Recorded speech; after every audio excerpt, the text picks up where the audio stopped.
Algebraic expressions. Let's see if we can do these without too much trouble. Drawing on your knowledge from what you've already been taught about algebra and about expressions, we need to write this as all of these as algebraic expressions now. So let's look at the first one. It says write down the number which is 6 times more than x. 6 times more than x, okay? So that would be 6 times x. We don't write it as 6 times the x. We just say 6x. Okay. The difference between C and D. Difference meaning subtract, okay? The answer to a subtraction sum. So between C and D, C minus D. Now a number 7 times y. So again, we don't write it as 7 times y. We merely write it as 7y. Now, a number that is m times more than n. M times n, but written as mn.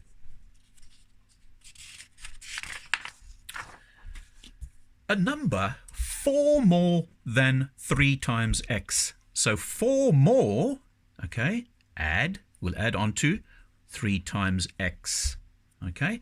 So 3x plus 4, okay? A number 4 more than 3 times x, 3x. Product. Product means multiply. The answer to a multiplication sum. So the product of a and b is a times b, but it's not written like that. It's written as ab. The square of x, square. It's going to be x squared. The cube of y, cube.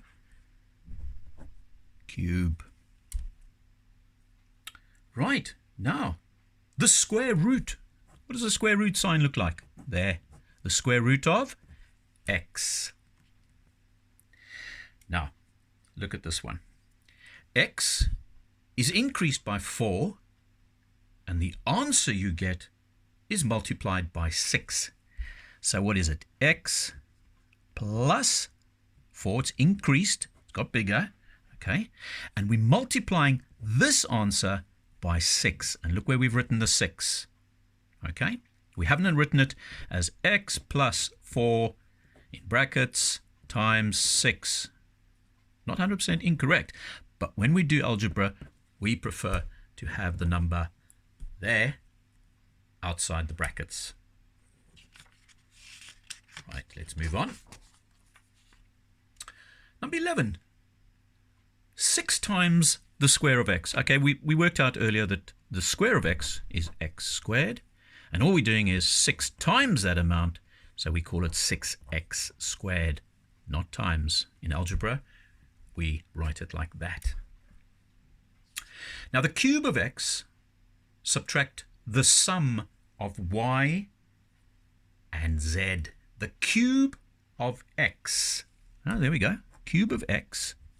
And we're subtracting the sum of. Sum of means add. The sum of y plus z. Okay? Gavin thinks of a number and he calls it y. Okay? He doubles this number. So let's do it straight away. 2y. He's doubled it. 2 times y, but we don't say 2 times y. And then he subtracts 3 from it. Okay? So 2y minus 3. Right, there are p mice. We don't know the value. We don't know how many. P mice in a cage. So how many mice would there be in q cages?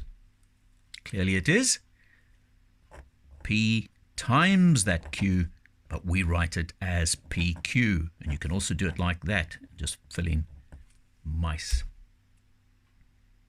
Right.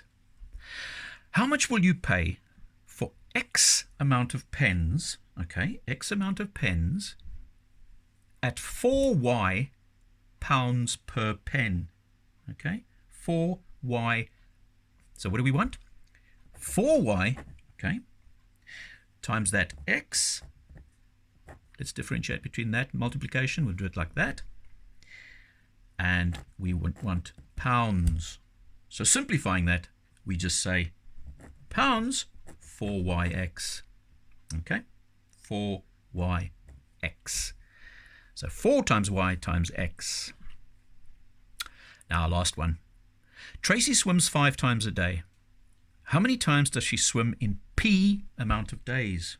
So clearly, A would be 5 times P, which is 5P. Last question. How many times does she swim in Q weeks? In Q weeks. Okay. Now, we know something. What do we know? She swims 5 times a day. She swims many times. Okay. Many times. It's going to be quite a bit more. So, 5 times 7Q. And that's going to be 35Q. She swims 5 times a day. How many days in the week? 7. 7. So that is where that 7 comes from.